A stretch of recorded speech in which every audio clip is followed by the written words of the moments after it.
Welcome. My name is Chet. This is my first video. I've been watching lots of YouTube videos on how to set up a home studio. I've been at this now for about, I don't know, 2.5 years. My journey, switching my primary instrument from drums to guitar, and then B, learning and procuring audio equipment and plugins and choosing a DAW. So the DAW that I've chosen is Cakewalk because I started with BandLab on my journey and found out later that they had a free DAW that was part of Sonar originally. And so I picked up that DAW and I tried it out, and I also tried out Pro Tools first. And I also tried out Ableton Light Live and then Studio One. Uh, Originally, I did use Pro Tools for quite a bit, but with First, you only get a certain amount of AAX plugins and you can't add any more. So that really limited me right away. Um, and as I went along, I realized that there was a lot of free plugins in the plugin consortium. Some good, some not so good.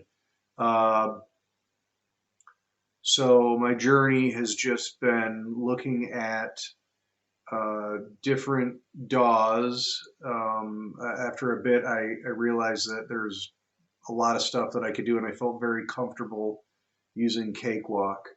Um, and then Creative Sauce and Mike and his channel was really helpful in a lot of ways. Just understanding Cakewalk and setup and some of the plugins that are there that are exposed, some that are there and aren't exposed, and how to expose them. There's some really powerful built-in stuff there. And I just like the workflow. Um, so that's primarily what I've been using. And I've been able to get a lot of free plugins. I've also bought a few, um, and everything seems to work pretty well in Cakewalk. So I really like it. I bought a Focusrite 18i20 DAW, or analog interface, and I found it to be pretty impressive. I started with a Yamaha AG06 as my hardware, and then upgraded to the Focusrite. The Yamaha AG06 was a very nice hardware interface, but it was a little limited. The 18i20, I really love the sound of it, and I also picked up a, DBX 266 XL compressor and a Bluetooth V2 um, mic preamp. So that's all I have for hardware at this point. I do have a um, Mackie 16 channel Pro FX that I am looking to use. It isn't, you can't use all the tracks and get multi-track recording.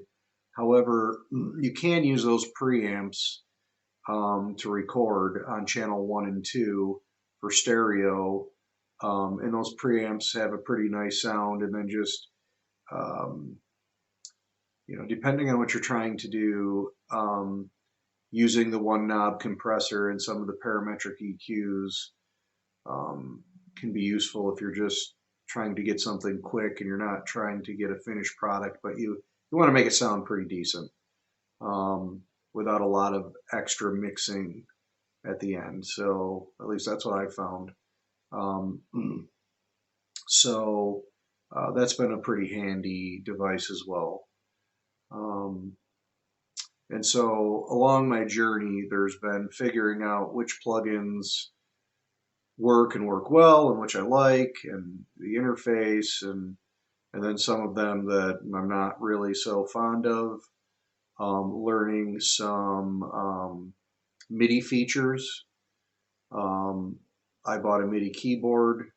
It is a Oxygen Pro 49.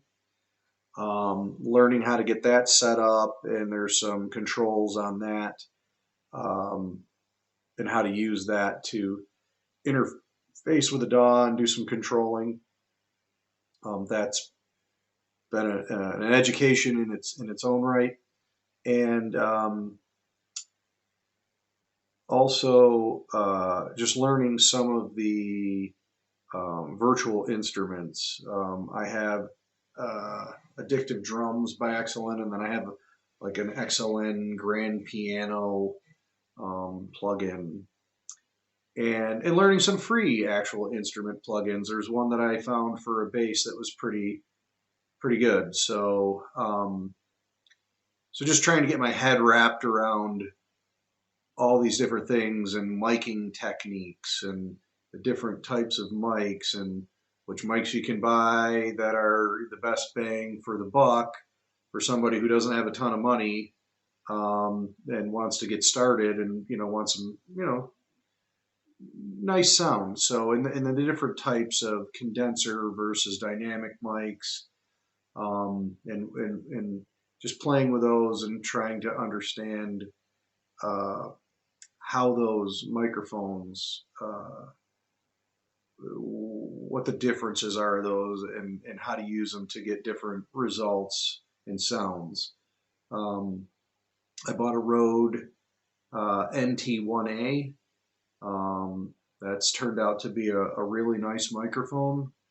I bought a Sennheiser E614,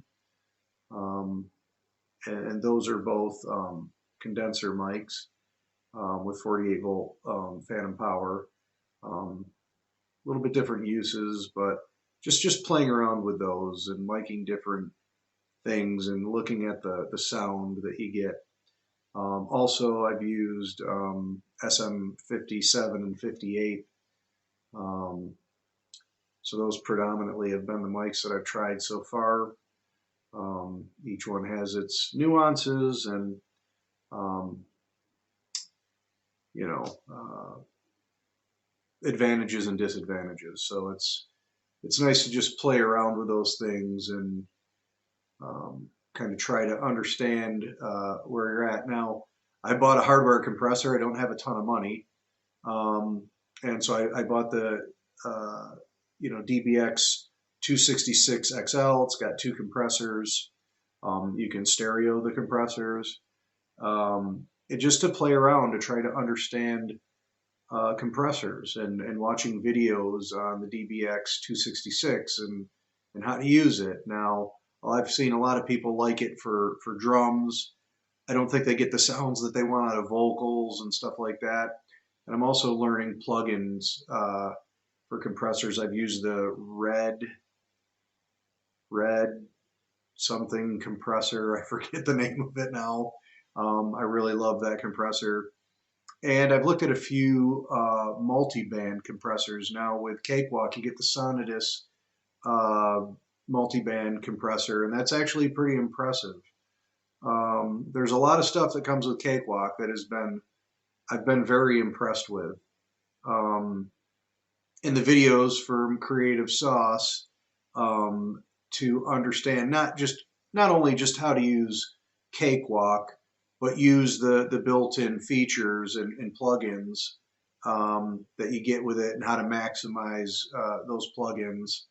Um, has been a really good education. And Mike and Creative Sauce have gone over things like miking techniques and stuff like that as well. So it's been very helpful. It's been a long journey. Again, I'm an electrical engineer. I don't have a ton of time to mess with this. So over the last 2 years, I've been taking the time that I have to try to learn this, and it's been a long journey. I feel like I could do this for another 10 years and still um, really not understand everything there is to know, um, and still be learning and growing. One thing that I wish that I had was I wish I knew a sound engineer locally that would be willing to, share some knowledge or maybe break some things off and give some critiques. Um, but, in light of that, I do the best I can with YouTube and, trying to understand as much as I can that way and learn as much as I can. It's just a pretty slow process. Uh, so that being said, um, I think what I would like to do going forward is create some more content, um, and hopefully, if I could help somebody just beginning, avoid some of the pitfalls that I went through, that would be great. And also, the videos that I put up, if there's things that I don't know and people could comment, I just want to grow and learn every day. I just love music, and I love, the art and the science of, audio engineering. Um, and